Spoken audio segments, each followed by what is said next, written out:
What is up, Steelers Nation? Thank you so much for jumping on to another episode of All Steelers Talk. I'm Noah Strackbine, joined always by my main man, Steven Thompson. Find us on youtube.com/All Steelers Talk or subscribe anywhere you get your podcast. Today, we are recapping what could be the brightest moment the Pittsburgh Steelers have had in years. This team is quickly on the rise, defeating the Buffalo Bills. And I get it. It was just a preseason game, but I don't know. Things feel real good right now for the Pittsburgh Steelers. We'll dive into everything, some position battles, our belief in Matt Canada and Kenny Pickett, and what we still have left to see for this team before they kick off the regular season.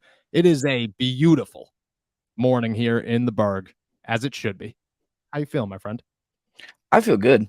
We had our first in stadium work of the year. That was the first football game I've been to in 2023 this past weekend. So feels like we're right back into the thick of things and what a game to go to. Like you said, I mean, that was a really bright moment. The rest of the game was the rest of the game, but it's hard not to watch the Steelers run up a 14-0 lead on the Bills starters and not be extremely optimistic about what's coming for them in 2023. Yeah, I agree. I mean, me and you sat there before the game. We talked, and you were like, "Yeah, I don't know," because I was trying to make a bet, as we do, and you said you were like, "I'm taking the money. I'm taking the money line," and I was like, "I don't know, man. I just don't. I didn't feel confident in the Steelers' first team against the Bills' first team. That's what worried me. Little did I know, Kenny Pickett, Matt Canada, Jaylen Warren, and everybody on the defense was going to make Buffalo's day an absolute nightmare. We will dive into everything first. We're very excited about today. It is the start of the newest member of our team. A little behind the scenes work to bring you guys even more content, some social stuff, a little bit of TikToks for those on the TikTok, more clips, more edits, make this podcast just a million times better. Shout out to our new boy, our new friend, Nick Berlansky. Nick, how you feeling, my friend?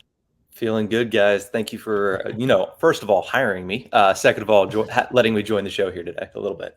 Yeah, no doubt. We are excited to have you. We'll give you a little moment here. What's your thoughts on the Buffalo game before we dive into everything?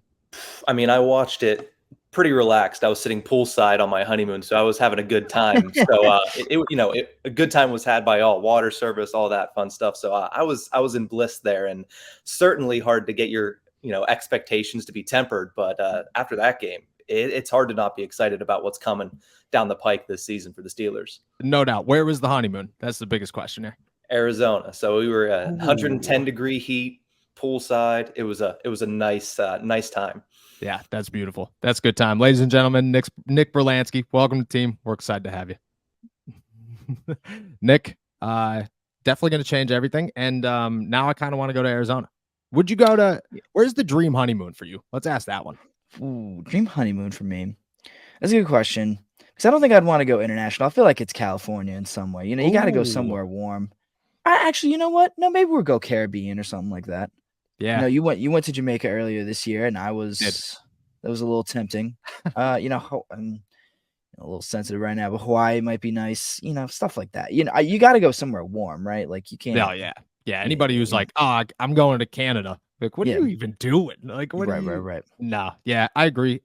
But the fiance has been talking to Italy, and I'm like, that would be life changing. Don't get me wrong, but at the same time, I'm cool with golfing in Arizona. I'm all about it. You give me 18 holes every day for a week, 4 days, whatever. I don't care. I'll have a great time. Yeah, we'll see. We'll see what happens. Let's talk Pittsburgh Steelers football.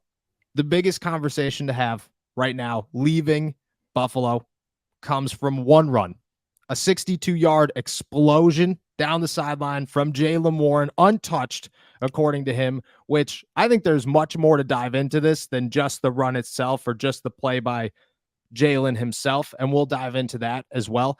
But the biggest question now has risen when it comes to the Steelers' backfield. Is it time for Jaylen Warren to begin overtaking Najee Harris, or is it still a little premature to say that just because Najee isn't getting the workload this summer means that we have something to worry about?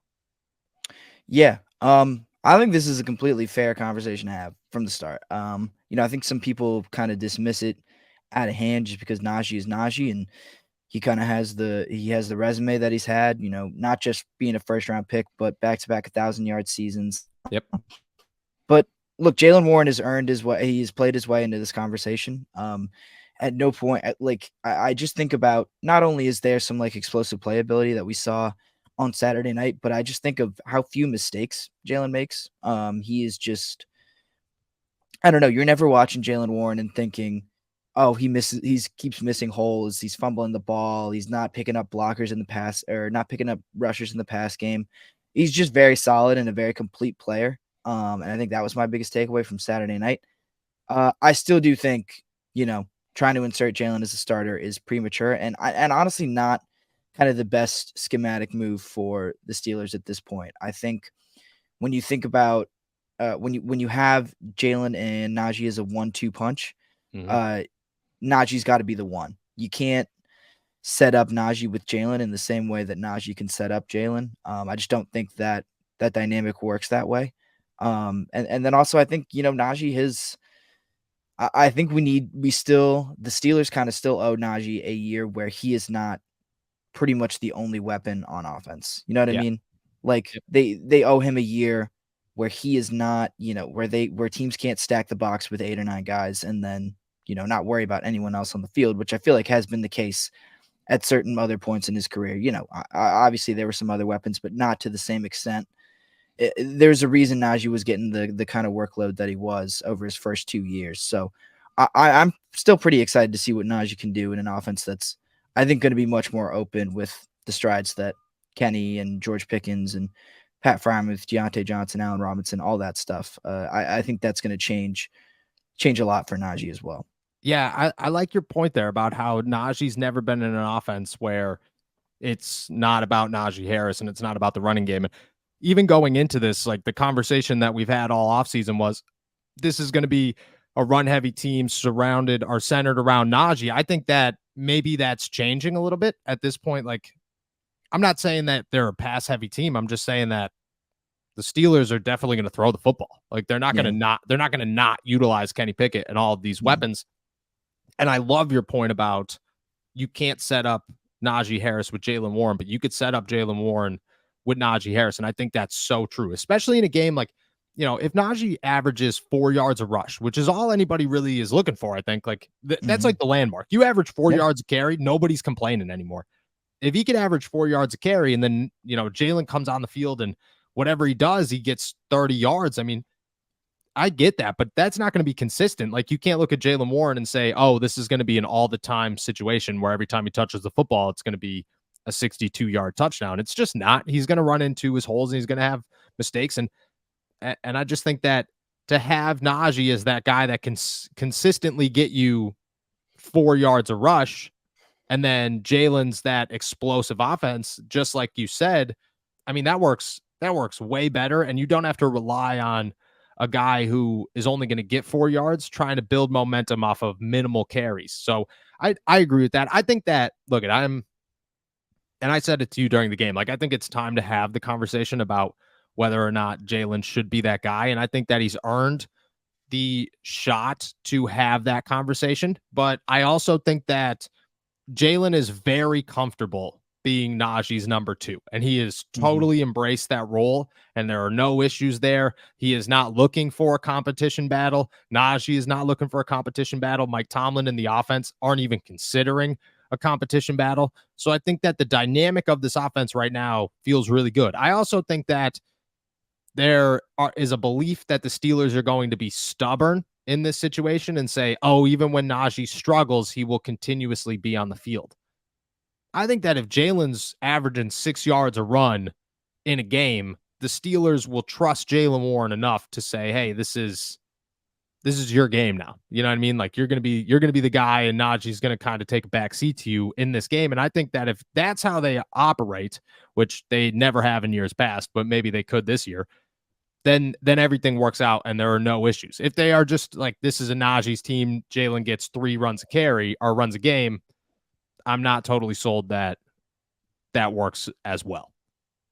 Yeah, and I think that kind of lies in the fear of people thinking that, as soon as there's a game where Jalen takes, a few more carries than Najee, then that means Najee's career is done. His time as Pittsburgh Yeah. is done.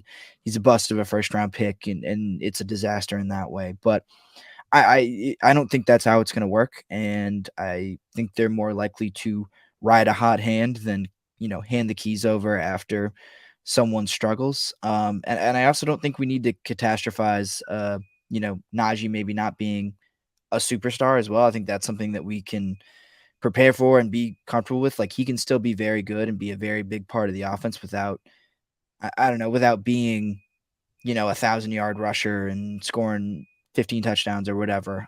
Yep. If he and Warren get closer to equals in the backfield, or even, like a 60-40 split or something, that still means Najee's like a huge part of this team, and he still was a solid pick and still a valuable addition. I think also just the idea that Najee was a first round pick, I think that's not scares people, but I think there's a psychological factor there where people Yes. don't want to feel like the team wasted a first round pick on a guy who fell to the wayside after 2.5, 3, or even 4 years. But I think even if Najee takes a step back, it's not something that we need to, that doesn't mean that it was a wasted first round pick when he was drafted. Yeah, I agree. And I think that people also have the notion of the Steelers are going to hammer this guy because he is a first round pick, and they're not willing to. I mean, I've seen it a dozen times. They're not willing to embrace that they messed up with a first round running back. I don't think that's the case. Like, I think that they believe in Najee. Najee's a back-to-back 1,000-yard rusher. There's reason to believe in Najee Harris. I'm not saying that he's as explosive as Jalen Warren, but I'm also looking at this going, Najee's a proven 1,000-yard rusher, who has come up in big moments, and Jalen's a guy who hasn't rushed more than 12 times in a ballgame. So you have no idea what this guy does as a featured back. And that should not be a reason to say that he doesn't deserve to be a featured back. I'm just saying that it's not reason enough to pull back on Najee Harris, which I think I think the argument is more give up on Najee Harris than it is give Jalen a chance. And I just don't think that we're there yet. Did you notice the blocks on that run? Yeah. Look it. There are two arguments that I think ended on that 62-yard run. The first one is the Dan Moore Jr. versus Broderick Jones, who should start week 1. It is Dan Moore Jr. Get out of here. Broderick Jones struggled against the Bills. He struggled a little bit against the Tampa Bay Buccaneers. I'm not saying Broderick's a bust. I'm not saying I don't believe in Broderick Jones. I think he is the future of the left tackle position for the Pittsburgh Steelers, but that doesn't mean he's got to be there right now. Dan Moore looked very impressive on that run. He looked very impressive in that game. The second one, the second offensive lineman is Isaac Seumalo, who we were like, oh, what's going to be the biggest change here? Well, there it is. That was remarkable how good he was at creating that hole and how good those two were at creating that hole, which brings up the question, Dan Moore's been working next to Kevin Dotson.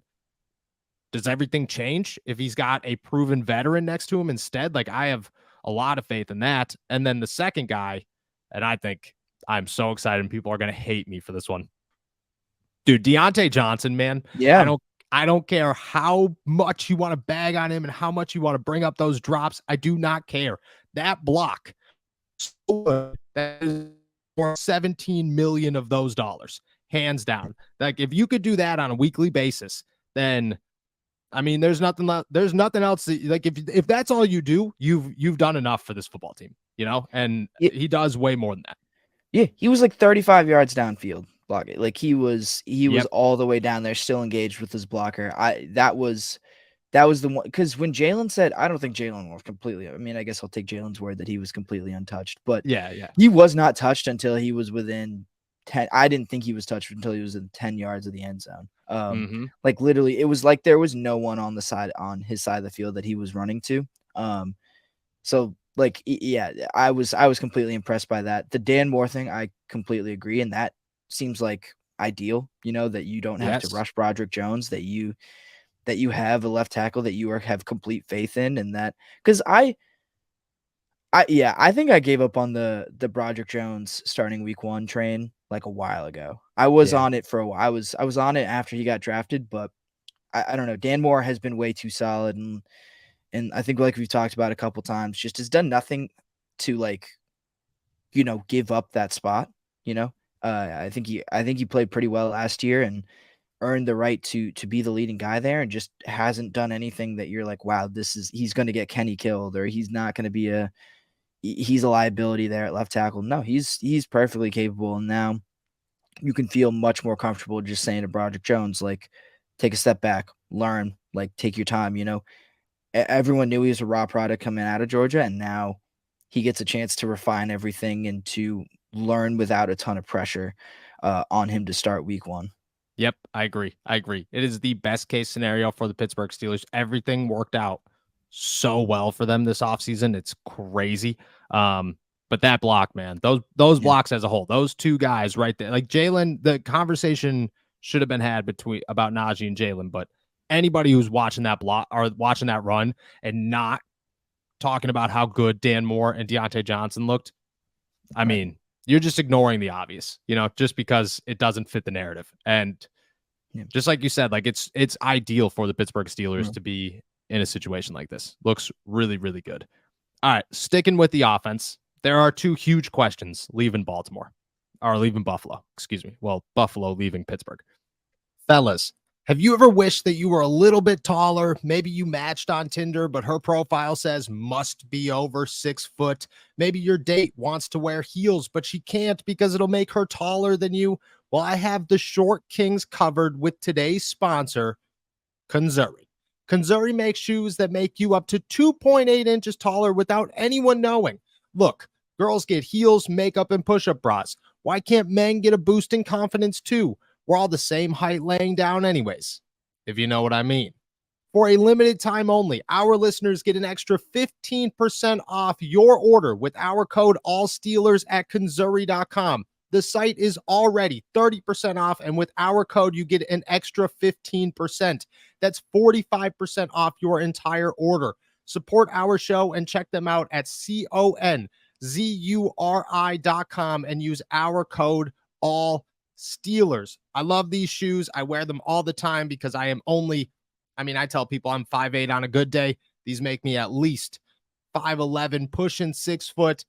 I've never felt taller in my life. Not only do Kanzuri shoes make you up to 2.8 inches taller, but they're also incredibly stylish and comfortable.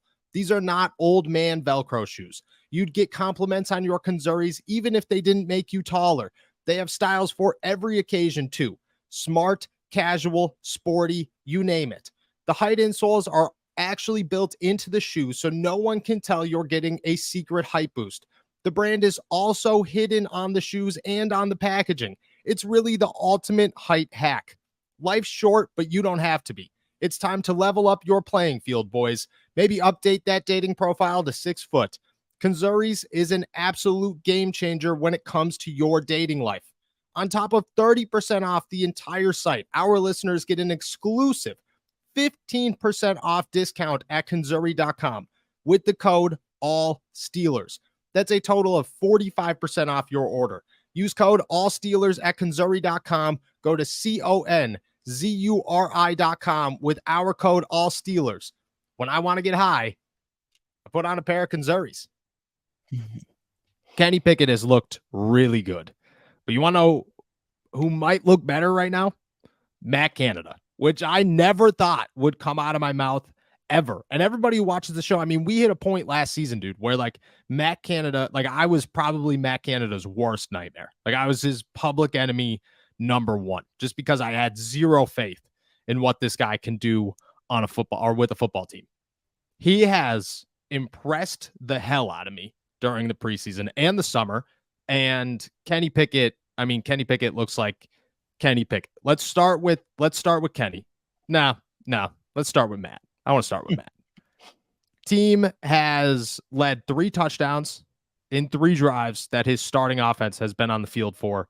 He's utilized the middle of the field. Both of his long touchdowns, which were 25-plus yard touchdowns, were over the middle of the field, which was, every week we were going into Thursdays talking to Matt Canada, and one of the questions every single week was, are you going to utilize the middle of the field? Yeah, I'm trying, and here it is. The running game looks good. He's finally got everything clicking. Him and Kenny seem to be on the same page. The question's simple. Is it time to start believing in Matt Canada? I'm a believer. I turned to you during the game at one point, and I was like, I don't think that was the first time I'd said it to you, but I'm like, I said, "Do you realize how little we've talked about Matt Canada this summer?" Yep. Like, I don't know. I felt like last year during training camp and the preseason, it was all about, oh, Matt Canada's going to completely nerf this thing before we even have a chance to know what these guys are like. He'll be out after this year. There's no belief in him, and now it's all about the talent that the Steelers have, and I quite honestly, I would argue a little bit that Matt Canada is not getting the proper credit, the kind of credit that he deserves. He has been, there is better talent on this team and guys have taken steps forward, but I don't know. I don't think it's all about what the talent has done. I think he deserves a little bit of credit for making adjustments, for utilizing that talent better, for finding different ways to do what he needed to do and to get these guys open and everything. So I'm a believer in Matt Canada. I think he's capable. I think that along with the improvements that the actual players made are going to make a world of a difference for the Steelers this year. And yeah, I think Matt Canada is also at the same time is a guy who offensive coordinators are generally, if you're not talking about them, that's usually a good thing. Yes. Like it's kind of like offensive linemen too. In that way, like he's not abhorrently bad, and like Yes. that's really good. And you can see what that does for an offense like this who has better talent now, but is also, I think, under maybe some improved leadership and direction, which is someone who has more to work with and is Yep. more confident in who he has to work with.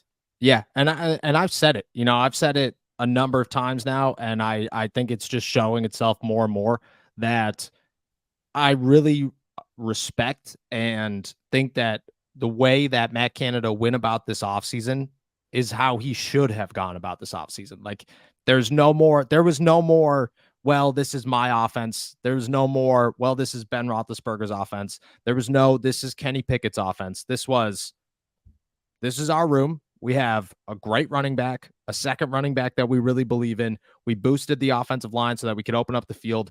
We have a quarterback who's really good at these specific things. He's really, really good at these specific things. And we have wide receivers that are really good at all of these things. How do we utilize them to the best of our capabilities? And I think that the game plan has matched that perfectly. I mean, look at the drive. Look at the scoring drive at both drives. Look at both drives against Buffalo. Kenny Pickett steps up on third down. And I don't know how it happens, but Kenny Pickett is a 10 times better quarterback when he's moving than when he's standing still. He steps up in the pocket, which was beautiful. Like the way he avoided the rush on that third down on this right before the 62-yard burst by Jay Lamore. And if you go back and watch it, he steps up in the pocket, avoids pressure beautifully, fires a rocket to Allen Robinson, who's in coverage, to get the first down, keep the drive alive. Exactly what you're looking for from both of those guys. That's exactly what you're looking for. Next play, Jalen takes it to the house. Then on the second drive, I get it. It was one play, but that one play utilized Pat Freiermuth exactly how you should always utilize Pat Freiermuth. He will catch a football. Doesn't matter who's on him. He will catch a football, put him in the middle of the field, make sure that there are no like really strong corners on him. Everybody else, chances are he's going to outmuscle it. And then Kenny Pickett put a dime to where that was it was one place to throw that football. Kenny Pickett threw that football. I mean, that a lot of credit goes to Kenny. I get that. And we're going to talk about Kenny, but that doesn't happen last year. Like that last year, those plays don't happen. There are just mistakes made. And, you rewatch the film and you just go, nobody's open. Why is nobody open? It's because Matt Canada can't draw anybody open.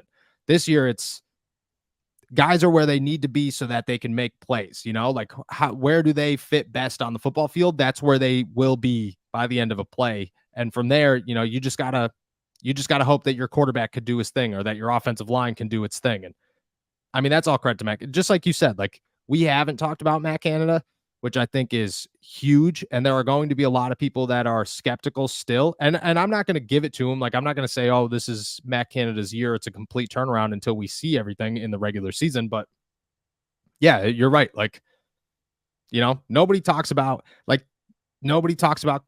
Andy Reid. Nobody talks about Nathaniel Hackett. Nobody talks about all these great offensive coordinators when they're doing really well. They'll talk Yeah. about how good the offense is or how good this Yeah, how good the person is or players. how Yeah. yeah, yeah. And that's what we're talking about right now. Like we're talking about Kenny Pickett, we're talking about Jalen Warren and all these things. And Matt Canada's just sitting back and going, that's cool, man, because my offense has scored, like his real offense has scored every time they've touched the football field. And Right. I mean, Well, you can Ken, also see there's a clear attitude adjustment about yes. chucking the ball deep, and like there's more, maybe it just has to do with more faith in who George Pickens and Kenny Pickett and Deontay Johnson and even who Allen Robinson and Pat Freiermuth are this year. Mm-hmm. But I think it's Matt Canada does deserve some credit for saying, look, we have these capabilities now, so why not change who we are a little bit?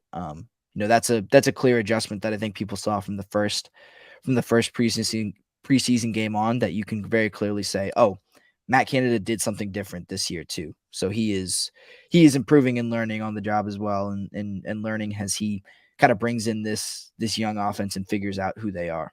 Yep, I agree. Big things coming from Matt Canada, hopefully. And I think a lot of it relies also on this guy, Kenny Pickett. What are your beliefs in Kenny Pickett? Three drives, 3 touchdowns. Right now, his stats in the preseason: 9 for 11, 113 yards, 2 touchdowns. I believe he's got like I want to say it's like just around a 149 passer rating to this point. Are we all in on Kenny Pickett? Yeah, I mean, as all in as you can be after 3 drives of the preseason. Don't put a lot of stock into what he did against the Bucks. He looked good. He was sharp. But that was the Bucks, and they were down a million starters. The Bills, I mean, yeah, it's the Bills. The Bills he looked good against the Bills. I thought he commanded that offense well. But obviously Jalen kind of takes it home at the end. I am interested to see how this final preseason games go, because I think Mike Tomlin said starters are going to play.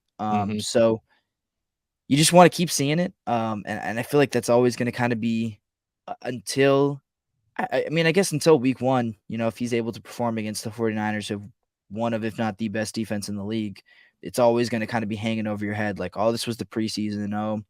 How much stock can you actually put into it? But I think we have seen everything that you would want to see. I think we've seen a strong arm. We've seen accuracy. We've seen good decision making. We've seen just everything that they talked about, especially like the comfort in the offense. I think that's the biggest thing, is just there is a command there. There is a chemistry with his receivers that's there. There is diversity. There is like throwing to a bunch of different receivers. I believe it was the Tampa game where he threw to 4 different receivers for 6. Everybody. Yeah, 6 completions on that first drive. He's getting everyone involved, and I think that's one of the biggest things as well, is that this is, it's everything we heard during training camp. And comfort in an offense can sound like a real cliche when you're just hearing it over and over again during training camp and whatnot, but on game day that really shows up, and I think that's the biggest difference. Yeah, I agree. Like I think Kenny has totally changed my perspective this offseason or this preseason of all those Twitter clips that you see of guys like Jordan Love or something, that everybody's like, Jordan Love's confidence is great and he looks so good. And then they show one pass and it's like a great pass. And I'm just like, in years past, I've just overlook it and just be like, yeah, man, whatever. It's one pass. From getting to watch it for the first time, because this is the first time we've ever gotten to watch this for the Pittsburgh Steelers. You saw it all summer. You saw what everybody was talking about all summer. You're just like, oh yeah, Kenny does look more confident. There's no rattle in this guy anymore. Like you're just like, okay, Kenny looks like a veteran quarterback, which it doesn't mean that he's a great veteran quarterback. He just looks like he's a lot more comfortable at the NFL level than he did a year ago. And then he goes into the preseason and it's consistent and it's actually better. And you're like, oh, this is real. Even in a very small sample size, this is real. And I think that like all the skepticism and all the times I've looked at other guys and said, nah, I don't care, it's one throw, vanished, because I went, oh, okay, this is translates practice to game translation. That's all you're looking for. I agree. I think Kenny's done everything that the Steelers asked him to do this season. And that was the biggest thing, is like, we talked about this at the beginning of the summer. What the Steelers asked Kenny Pickett to do last year was simple. Go win in big moments, get really good at the 2-minute drive, be a winner, because we drafted you because Kenny Pickett is a winner. This year it was be a complete quarterback. Don't turn the ball over, be able to make big plays, win games for us while also not losing games for us. You won't have to win every game for us, but you still have to be our starting quarterback. He's done all that so far. He's looked really good. He's come out hot, which I think is, I mean, how many years have we gone now where you're watching a Pittsburgh Steelers game and you're going, oh, it's almost the end of the first quarter and they still haven't scored a touchdown. This is 3 drives, 3 touchdowns all in the first quarter. And just like you said, like the Bucs, you could kind of put an asterisk on. The Buffalo Bills defense is the Buffalo Bills defense, and that has been a dominant force for years now. Nothing's changed. They're going to be better than they were. Yes. They should be, at least. Like, they're going to be actually healthy. They're going to have their entire secondary back there, and they should, in theory, be better than the one that Kenny Pickett faced in his first start last year. Yeah, and got smoked in. And I think you look at that comparison and you just go, a year ago, you walked into that game and everybody knew that they were going to get smoked. Right. You're just like, Kenny is going to struggle bad. This year, he walks into that game and it's just, I think what's removed itself, which makes me feel as close to ready to go all in on Kenny as I can be, is that I no longer sit here and fear that Kenny Pickett will struggle. I don't think that Kenny Pickett will impress all the time, but I by no means believe that Kenny Pickett will sit around and finish a game with more interceptions than he did touchdowns, or unless he only throws an interception and doesn't throw a touchdown. But I just don't look at Kenny as a guy that will be the reason you lose a football game right now. He could be the reason that the offense as a whole could be the reason that you didn't win a football game because it just couldn't do enough. But I don't look at Kenny Pickett as the guy who's going to throw a touchdown or throw an interception late against the Dolphins, like I just, and just because he's so rattled, I don't see that happening.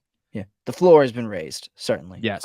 Yes. And that's partly, he's got a better team around him. He's got a better offense around him, but also you can clearly see that Kenny is a different player from who he was last year, which is what you would expect from any rookie going into his second year, especially with someone who's had the kind of game experience already in his rookie season that Kenny had.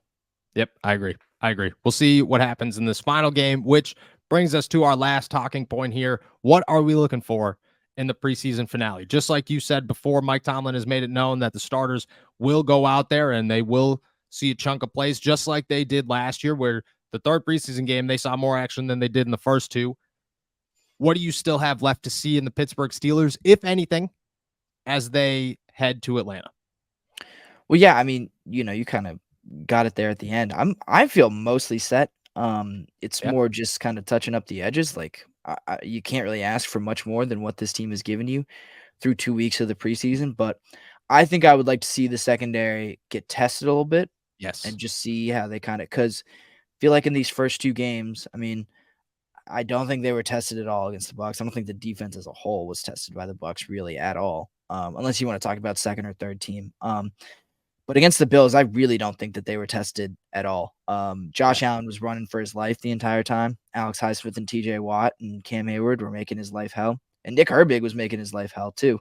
So that kind of artificially limited how much the secondary could, I don't think they were bad by any means, but it did limit kind of what you could see from them. You didn't see Patrick Peterson have to make plays against Stephon Diggs. You didn't really see Levi Wallace have to make some plays against Gabe Davis or anything like that. So I'm just interested in how they respond when they're actually kind of, when some pressure is put on them and when they actually have to make some plays on the ball when it's in the air.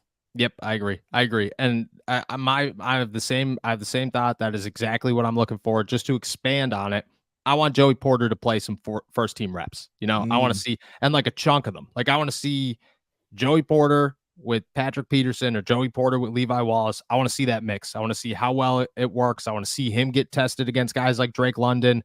I just want to see if he's ready. That's what I would have, because that's the biggest remaining question is the secondary. Just like you said, like the defensive front looks ridiculous. They like ridiculous. The safeties we had really no concerns with coming in here. Elijah Riley and Shannon Sullivan. I mean, I put out my 53-man roster today, and I had to cut somebody because I was like, you can't get rid of these guys. So they look fine.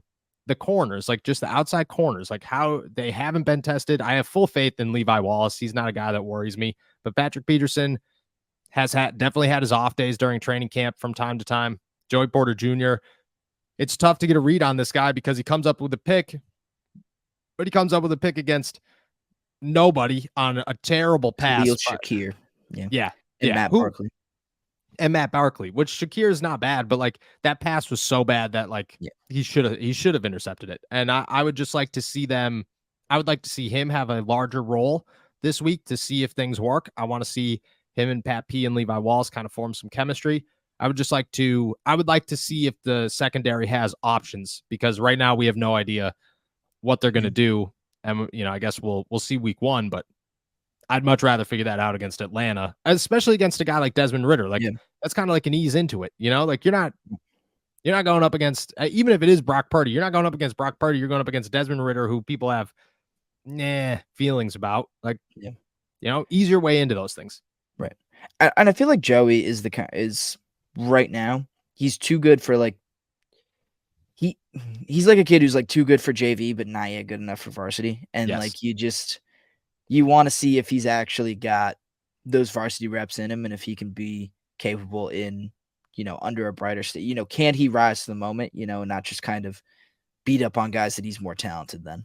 Yep. That sounded just like a Tomlinism. You've been hanging out with Mike way too long this summer. Way too long this summer. But I agree with you.